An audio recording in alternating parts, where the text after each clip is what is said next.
the last episode, we explored a bit more, and we're still playing Heroes of Might and Magic 2. So let's enjoy that, and let's play Heroes of Might and Magic 2. Should have thought about that twice. Okay, we can also build things now.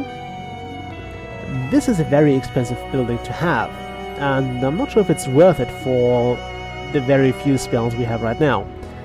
Mage Guild are very expensive. You see they sap a bit of every resource you can have. And as I said, it's probably not worth it right now. We'll probably build this, so we'll hopefully not use it too often, because we won't... Oh, look at that. Now we also see the captain picture here. We can't move the captain or anything, but if there's a hero present at the during the siege, he will of course lead the defense. In general, the hero will be better at defending the place. We'll not pursue. I think you get experience. We should check next time. Okay, where's Myra? She's over there. Okay, so a trading post. Let's see that. So if I go here, you see we get 1 for 10 and not 1 for 20. And I get 50 gold for this pile of wood, which I won't trade, of course. But you see I can sell this for 100 here. So if you have a trading post, it's generally better to go there for trading. This is a temple. We get 2 morale from there, or morale. I think 2 on Sundays, or on day 7s. Day 7? How's that ordered? Let's not bother that. We'll get the moat, because moats are fun. Okay, grab this and grab that. Ransacking enemy camp, you discover a hidden cache of treasures. I'll probably do a few episodes in the session. I was about to say session. Oh, we get 2 morale. Nice. Also, this is a magic garden. You catch a leprechaun foolishly sleeping amidst a cluster of magic mushrooms. So I have an idea why he was sleeping there. In exchange for his freedom, he guides you to a small pot filled with precious things. So we got 5 gems out of this. It's a fair trade. There are some trolls. Also, oh yeah, right click. Digging okay means we can actually dig in this. That's something we didn't get to see in the Heroes of Might and Magic 1, even though I was hoping I could show it to you. That just means you can... this is a possible location of the ultimate artifact. As you can see there, it's not much help here, because I can... It just tells me which places I can dig. Like, I can't dig here. I can't dig here. I can't dig here either, because it's too close to the well, I guess. So yeah, it's just telling you that the place is not diggable. Okay. I guess I'll upgrade the foundry. I'm kind of hesitant to drop my 5. I need a library for that. I don't need mercury though, so let's do that. I'm usually not gaining that much out of the steel golems because they're still freaking slow. And that's why I left those trolls alone, because trolls are very difficult at the early game. Okay, also let's make best use of our spells here. We can cast 1 spell each turn. So that means once those boars have their next turn, we can cast the next spell. We should also get some more halflings. I don't like wolves though. I actually really dislike them. They're very annoying. Pretty damn strong too. Kill that. I should have probably gone for another. I wanna go there. Okay, sadly the morale is not working in our favor here. If I do this, yeah. Oh wow, good morale. We get another attack. Hopefully they kill this stack. Yep, they did. I was hoping the golems could move here, so I could actually protect my halflings, but no they can't. So screw this, we'll move here. So the wolves get their next turn, kill a few halflings, kill a lot of them. Actually, quite a damn lot of halflings died here. kill that pile? Don't kill them all. If you can, you kill them all. That's actually bad, because that means the next pile gets a free attack at our mages. Okay, we can do this. And do this. There we go. Not the best of my battles. Okay, we now get two choices here. Every time you level up, you gain one stat. And you get to choose between two skills. Now, of course, there is Basic, Advanced, and Master. Have you started Basic? And considering we're a wizard, archery is actually worth it. But I hope we get offered this. We get archery offered again. So I'm going with leadership here because it's +1 morale, which is, as you probably know, awesome. Also, we got Shrine of the Second Circle here. You come across an all-night shrine attended by a group of rotund friars. In exchange for your protection, they agree to teach you a spell, Summon Boat, which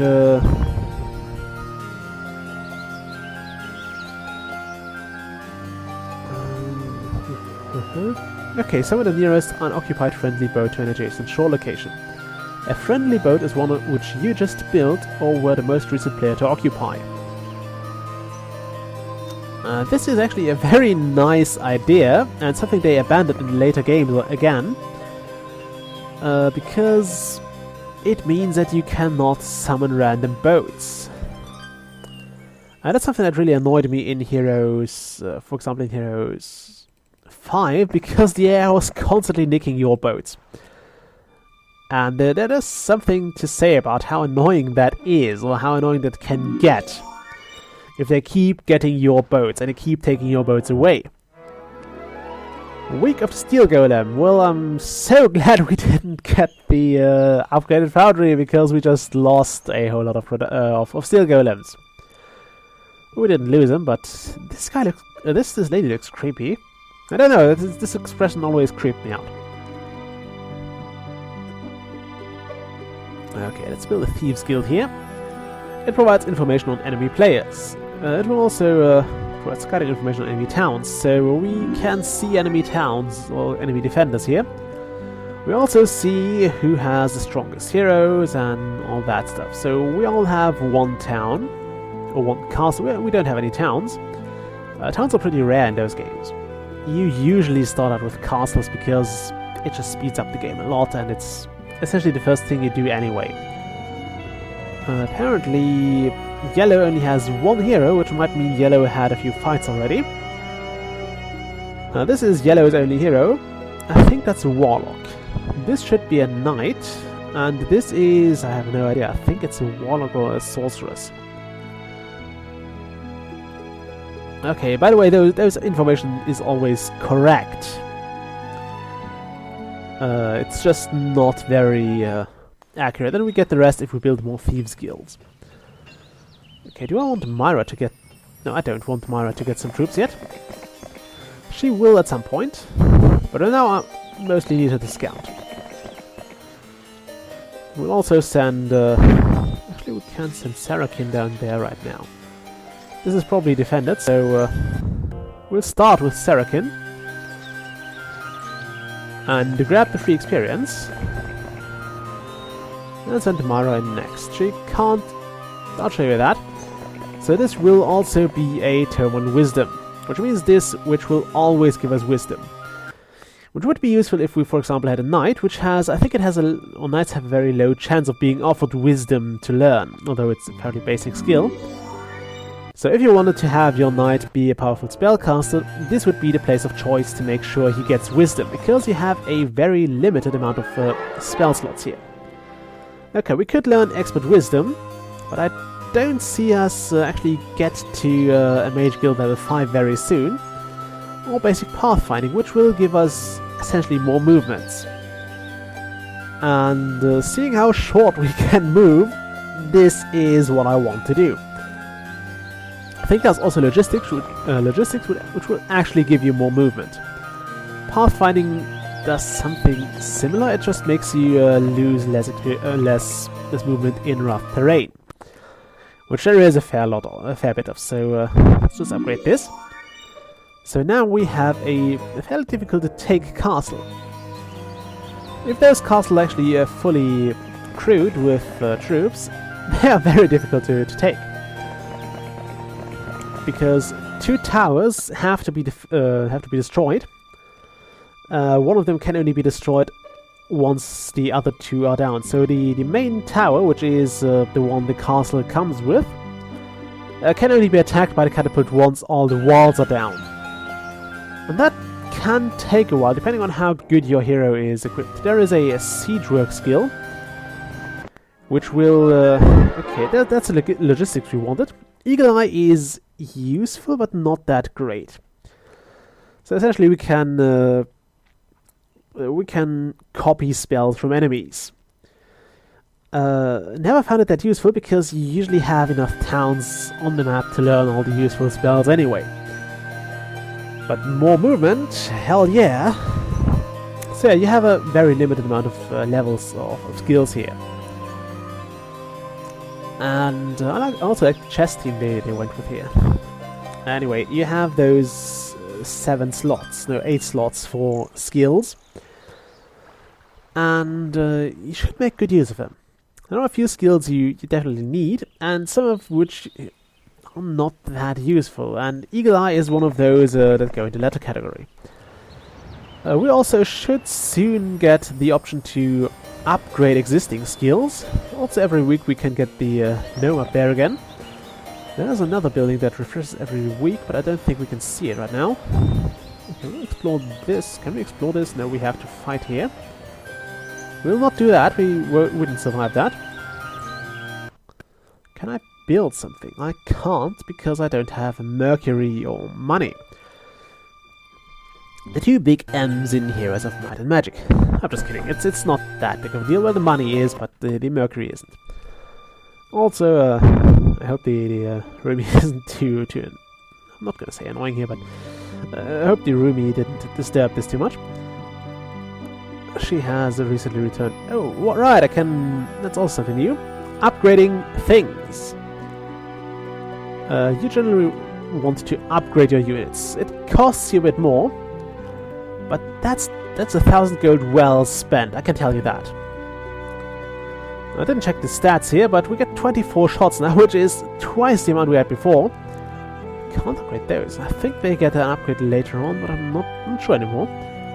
It's been a very long time since I played this, so bear with me here.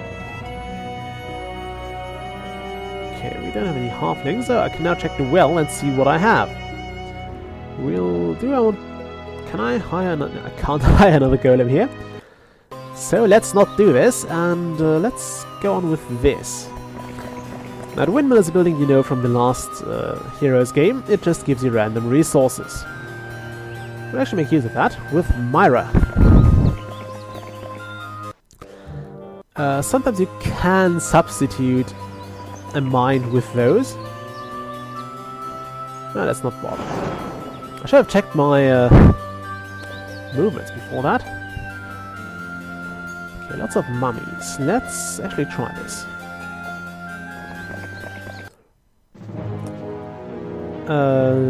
This is something new, obviously, because there are upgraded units now. We have royal mummies. This is... many stacks come with the upgraded version. So there are 5 stacks of units, and one of them is the upgraded version. This has various ramifications. First off, if it's not an undead stack, which would be the case here, those are undead, obviously, they will get +1 morale. Because they have 2 different troops. Now those are undead, so I don't have to worry about this. I actually wanted to skip your turn.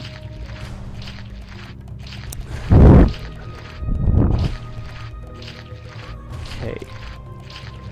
But yeah, later on this can actually bite you in the ass quite heavily, because, well, you're suddenly up against someone who gets more attacks. I wish I could show those movement ranges here. Like, I want to see if they can actually get to me next turn or not. Oh well. Let's just move the golems here, to be on the safe side. those mages should be safe.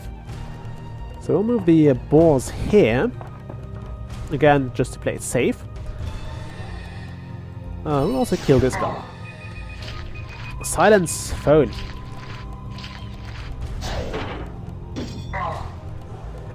So in case you haven't gathered it so far, I really enjoy Heroes of Might and Magic 2.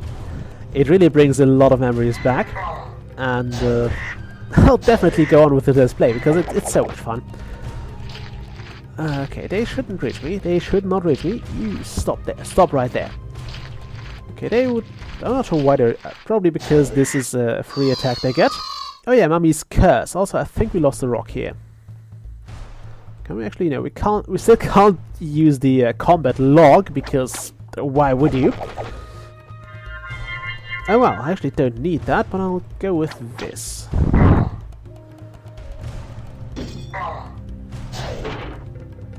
And this is a free attack. I'm saying free attack because, as in Heroes 1, troops only get... Oh, I didn't do the rock.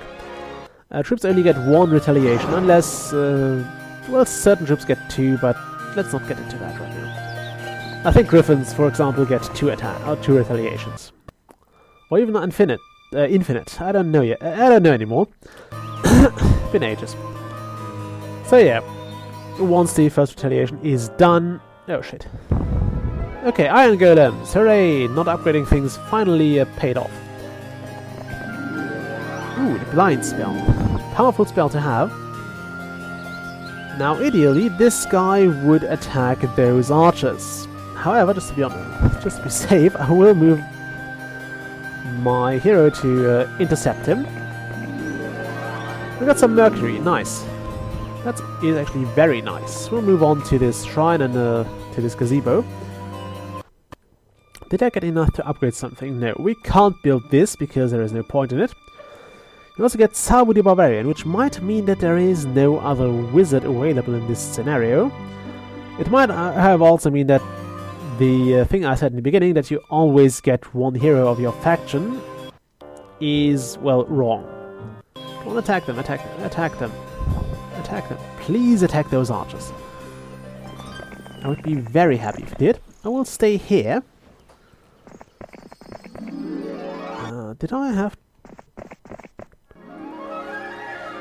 Okay, yeah. I will end this here. An old knight appears on the gazebo, on the steps of the gazebo. My liege, I will teach you all that I know to aid you in your travels. So, mysticism, which gives us 2 spell points a day, or ballistics. It's ballistics, not siege works, so this gives our catapult shot a greater chance to hit the castle walls. Sometimes your shots just miss their mark and don't do any damage. So this increases the ability. I think it also gives you on higher levels it gives you the ability to control the catapult, and it gives you 2 or 3 shots. So this is something you definitely want if you expect your hero to get into siege fights, which is usually the case with all heroes, except the defense ones. But I can't tell this hero isn't going to be in battle or in defensive in sieges on the attacking side. So, however, this is very useful as well. Mysticism gives us 2 spell points a day. Then again, I think you regenerate about as many spell points a day as you have knowledge, but I'm not sure, so we'll go with ballistics. Centaurs, those are warlock creatures, and just as in the first one, they have pretty annoying bows. They're not very durable, so you can drop them quite fast. However, they're just annoying because they have bows. Thank you so much for that. I hope they didn't join him, actually. But we have to defeat Dimitri here. I'm reasonably confident in our ability to do so because he has a lot of peasants. I actually knew how many those were in the old episodes. Anyway, I'll probably cut off the episode here though, and I'll see you next time. Bye!